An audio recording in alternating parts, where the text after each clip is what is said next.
Hi, everyone. Happy Thursday. I hope you're doing well.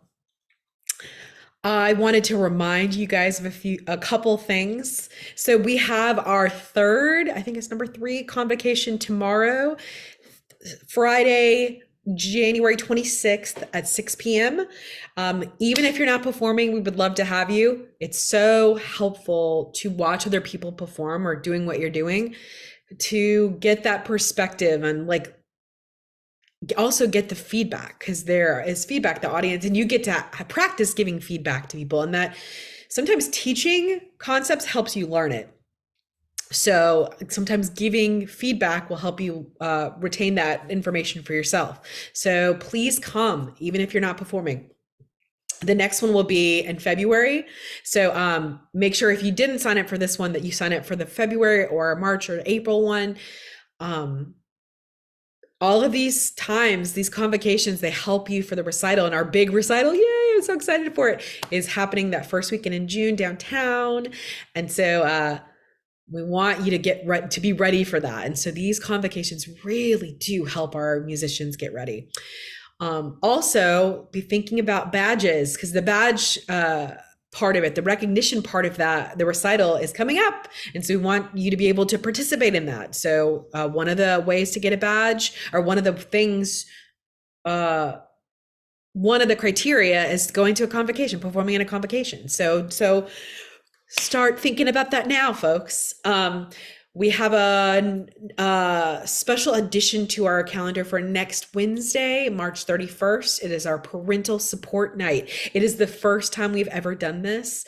Stephanie Thompson is a parent of a student at the school, and she also does this for a living. She works with parents on how to help their children with homework, with strategies on how to make it easier or make it more simple. And so she's going to use that logic for practicing. It's almost like she presented to me, and it's like almost like gamifying a little bit in this day and age, that anything that can be feel like a game is a very good thing. So this will take some pressure, some stuff off of your backs, parents. So please sign up for this. This is next Wednesday, January 31st at 7 p.m.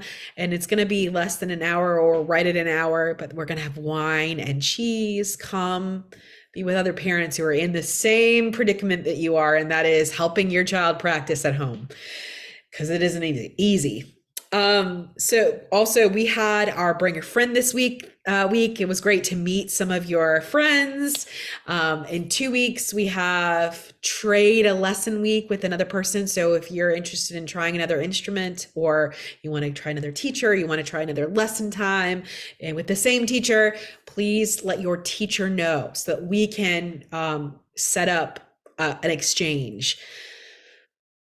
Cool. And then we have convocation. Then we also have March 10th,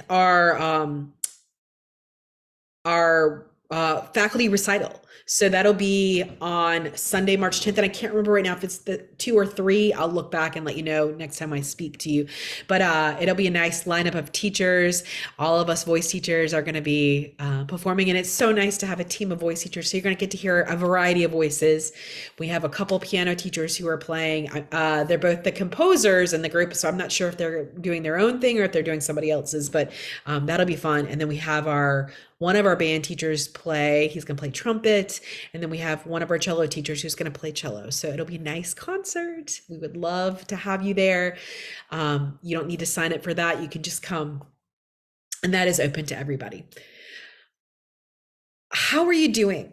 How is it going? I know it's been kind of a dreary week this week, but I hope you're doing well. It's nice to have at least a few days of reprieve of really, really cold. But that's North Carolina for you. We at least have a couple of 70-degree days there in January. It never fails. It's like every year it does that. This past Tuesday, I went to a concert at Millbrook Elementary. Rosa Maria is one of our piano teachers who we love. Hi, Rosa Maria. She is also a part of this nonprofit group called Grit, and they go from school to school in Wake County. And I'm not sure if it's other counties too, but definitely in Wake County. They'll go work with fourth graders and they work with them after school to prepare for a concert. They learn how to dance and they learn how to sing, and they even do some speaking and stuff. And it all kind of points back to their motto, which is grit, growth, resilience, maybe innovation. I can't remember the I right now. I'll let you know. And tenacity. And so everything that they're learning about kind of goes into that mission. It's really, really cool. This group that just so happened to be, the majority of them were from Latin countries. And so a lot of them didn't speak any English. And so Rosemary was telling me about that and how just like so meaningful this is for them to like, because even if you don't speak a language, you can learn to sing it. You can learn to sing in it. And it's a really good gateway into learning the language itself, but also it gives confidence, right? To like learn how to learn moves when you're moving your body and learning words to get up in front of people to do. Yeah. So it's just, I can tell that that work is really meaningful for them, but also the people who are working there. But then also their parents. I watched just the joy in their parents' faces.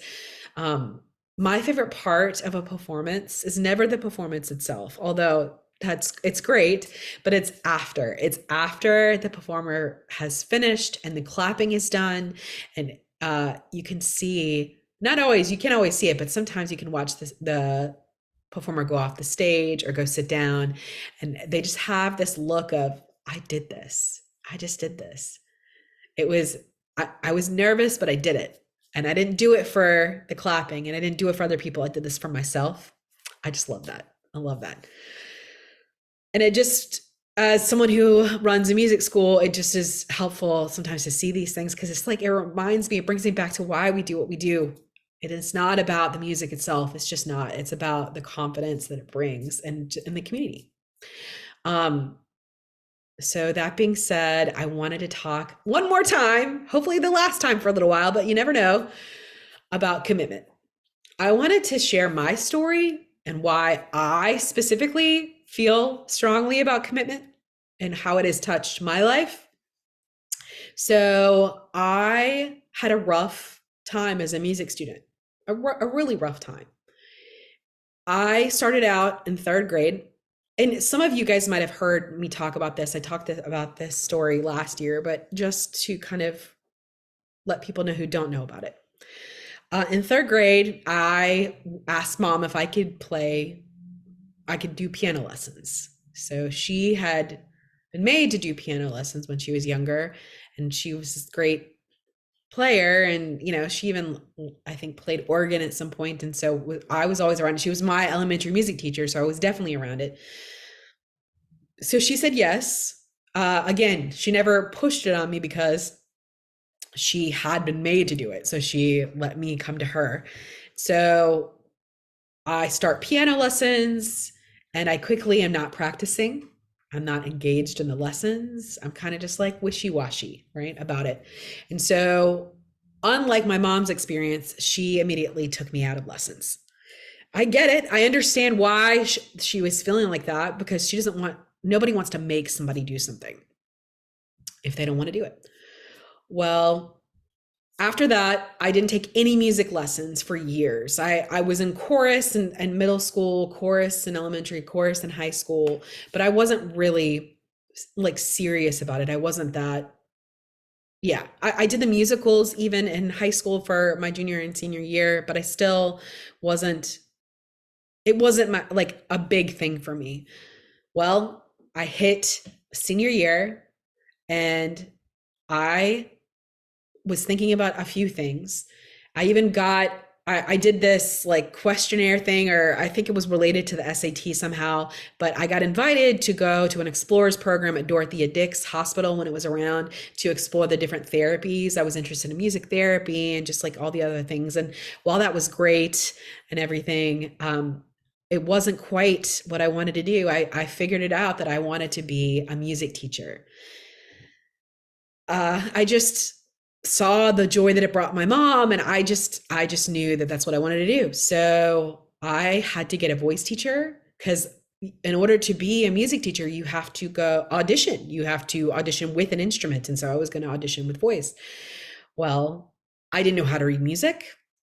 I didn't have music skills. I really just couldn't sing. I couldn't sing very well. I mean, I could match pitch, but I couldn't sing very well.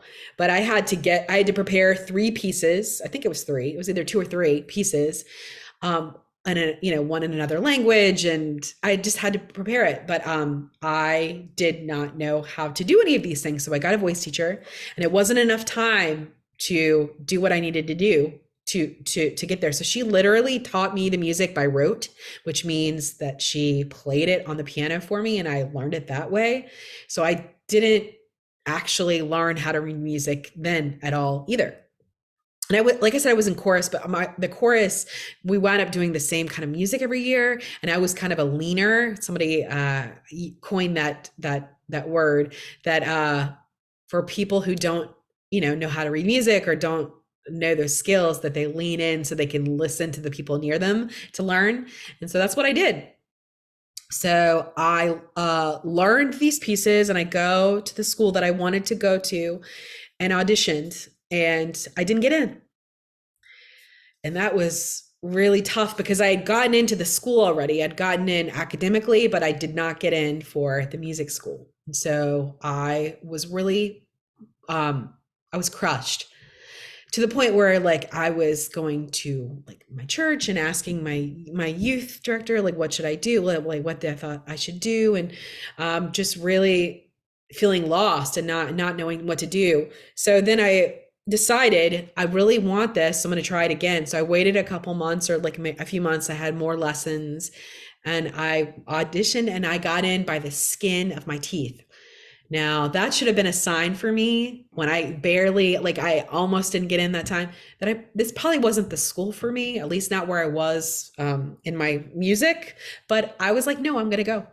And so I wind up going, and every freshman, unless you've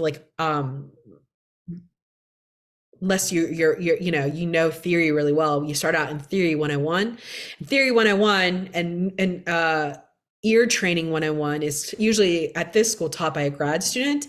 And so all of these people that were coming, they were already really good. They had done music for years. They had been taking lessons for years. They all knew how to read music. They all knew it. So I'm looking at around me, and everybody around me knows what they're doing in theory and like are acing everything. And I'm secretly failing and doing really, really bad because I was so embarrassed to not tell anybody that I didn't know how to read music. I never went in to get any help from the teacher outside of it. I don't know what I was thinking, but I was just trying to slink back in the back so that like they wouldn't call on me. Needless to say, I failed the class and I was going to have to take it again. Well, for some reason, again, young minds, I didn't take the class again in the spring. Maybe it's that they didn't offer it, or they didn't offer at the time I could do it, or whatever it was. So I was going to wait until the fall. Well, that didn't really help me because at the end of that spring semester, every year at this school, students who are taking instruments who are in the degree program have to have a jury. So the jury is you get up and you sing pieces for the faculty, and then you also have to do sight reading. Well, I did okay. I didn't really still know how to read music at this point. But I bombed the sight reading because I didn't have any theory or sight reading training, and I hadn't put any energy towards it, and because I was too embarrassed and too not motivated enough. So I am put on probation, that I have one more semester to pass this jury.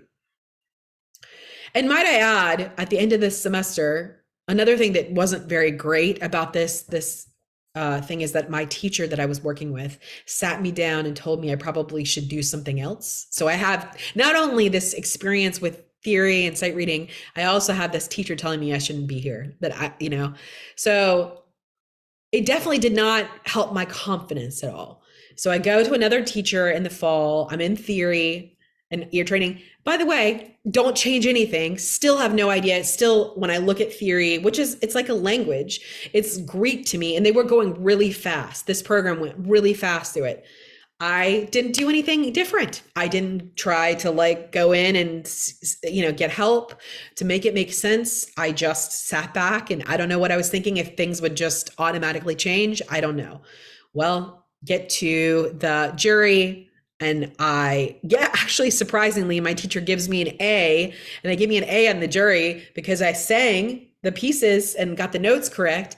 But the sight reading, I bombed. So I was kicked out of the school in December. I remember that like a movie. I remember that feeling. I remember having to clean out my dorm.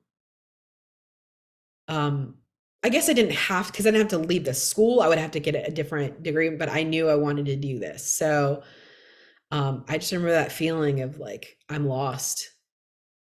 Like, and just feeling so ashamed of myself, just such a fraud, just such, like, it was probably one of the worst moments of my life, I think. Well, I get home, and I don't know how it was possible. I found another school that I had always wanted to go to, went and auditioned there and got in for January. So I was able to continue on, and that seemed to be like a good decision for me. I got into a theory class where I actually understood. They went at the speed and the level that I needed, and I was able to get enough one-on-one help that I was like, oh, that makes sense. And so I did really well going forward in that. And so, while I went through my schooling, I had to add another year to it because of all of that. And not really getting any roles or anything like it just, I left college not really still knowing how to sing. It was not until grad school that I started to get things, and I started to, that all of that stuff really started to fit into place. And then it was after grad school where I felt like I started to learn how to sing correctly. That was 7 years of money that I feel like could have been spent well, in another place. That was 7 years of time and energy. And I feel like I wasted some of that time. And I just vowed, when I got my master's in voice, I decided that when I was a teacher, when I was going to teach voice lessons, and when I was going to, start this, that I would try everything in my power to not have my students go through the same thing. I can't protect, I knew I couldn't protect from everything, because there will be, ups and downs, but as much as I could, to help them understand what it takes to get there. And so I think, me personally, I feel strongly about this commitment thing, because if I had been committed, if there was a structure in place when I was in third grade, when I was in piano, that I knew that I had a certain amount of time to kind of figure it out, then maybe it would have kept me from not having years of that education, because I'd always loved music. I just I didn't apply myself. And so for me, this commitment has nothing to do with money. Nothing. It has, because if it had, I would have not had a commitment. It is far more attractive to, especially in this day and age, to parents who don't have to, have a little bit of a struggle with their children. That is not what I wish for anybody, to have a struggle. But I also think that this is how we teach what it takes to end this life, that it's not, things aren't always going to come easy, that we have to work at it, and that there will be ups and downs, and how do we navigate that? So again, for me, it's really not about the money at all. It really isn't. It's just about wanting for people to see what it takes. And then when you guys go away from doing lessons, when you go away from us, maybe you'll look back on it and go, I'm happy that that happened because my child started to thrive in that. They weren't practicing at first, but then they figured it out. And or my child found their community. Child found their my child is now a music teacher themselves, and it's because they kept on. I'm so glad that we didn't kind of go with the momentary emotion of the ups and downs, because no matter how great a program is, no matter how many different things that we offer, no matter how much different things we're doing in the lessons, there are going to be times where it's just because of life, general life, that there's going to be stress. There is going to be not practicing. I mean, it's like life. Learning music is like mirroring life. And so I just want to help you guys as much as possible. I just don't want you to have to go through what I went through. And that's simply like what it's about. That's why we have this. And yeah. Now you know why I have this. It's something that I was too afraid to do for so long because I wanted to be liked. And even now, like, I struggle with that. Because I definitely got strong pushback, people wanting to, punish and get me to change it and all of that. And um, it's hard. But I also have conviction that I've never had before about that. Like, I was too scared. And so I'm not doing this to make people feel confined or to take freedom away. I want to give freedom. This to me gives freedom, because then this gives your child the freedom to make the choice on who they are and what they want to do in this world. It gives them another option, that they maybe could do music as a career, or to at least have it meaningful in their life. And this creates freedom. It doesn't take away freedom. And yeah, it's tough. Anyway, well, I will see you soon. And thanks for watching. Bye.